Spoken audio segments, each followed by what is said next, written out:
name is Stephanie Purdue. My speech today will be about America's early government and basically the government throughout the years. The first step in America's government was the Declaration of Independence, which was signed in 1776. The Declaration of Independence was basically our statement to England or Great Britain that we were going to separate ourselves from them and no longer be colonized. Next, you had the Articles of Confederation, which were put into place March 1st, 1781. And the Articles of Confederation were basically the America, what we were going to be doing and such like that. Next, you had the Constitution, and the Constitution was ratified on June 21st, 1788. The Constitution was put in place because that is what our country stood on, still stands on, and was basically exactly the rubric for our country. Next, you had the Bill of Rights, which were basically the first 10 amendments to the Constitution, and they were put into place on December 15th, 1791. Now, what the Bill of Rights is they were a group of laws that were put in the Constitution that are still in place today and are still constantly fought over and constantly controversial and stuff like that. So let's look at exactly what those Bill of Rights were. The first one of those was the freedom of speech, religion, and press. And what the freedom of speech, religion, and press means is that's giving you the freedom that we have today. That is what made us able to say what we want, to write what we want in articles and such, and to believe what we want. That's why you have so many different religions throughout the United States. The next Bill of Rights, the Second Amendment, was the right to bear arms. And what the right to bear arms is that's quite literally the right to carry a gun, to operate a gun.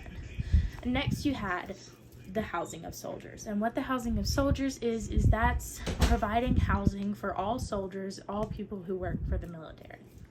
Next, you had the protection from unreasonable searches and seizures.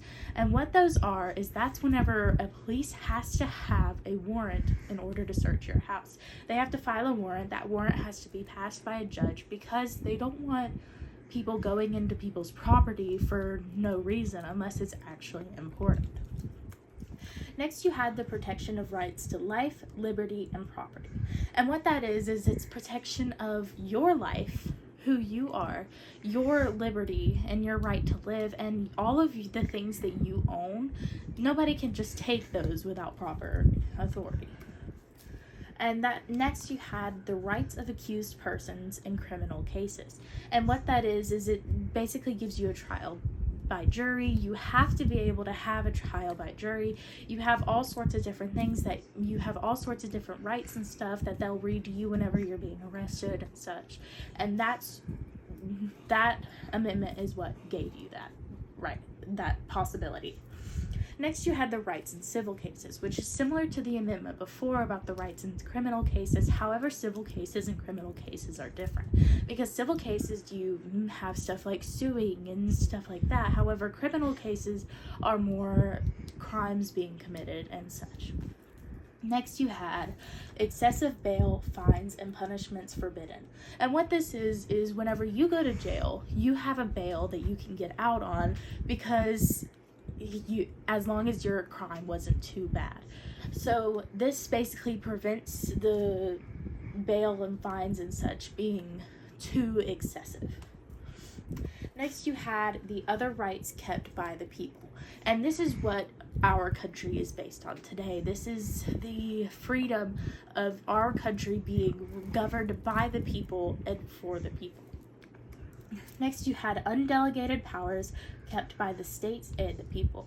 What this means is any power not put in the Constitution that's not federal, each individual state has the right to those powers.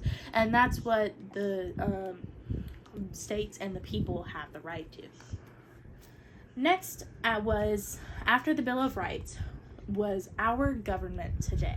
And what our government today is basically built on is you have the legislative branch, which consists of Congress, the House of Representatives, and the Senate. You have the executive branch, which consists of the president and the vice president. And then you have the judicial branch, which consists of the federal and state courts. Now, all of this was put into place. It's more recent. This is what we have going on today, and this is what our government stands on. Thank you.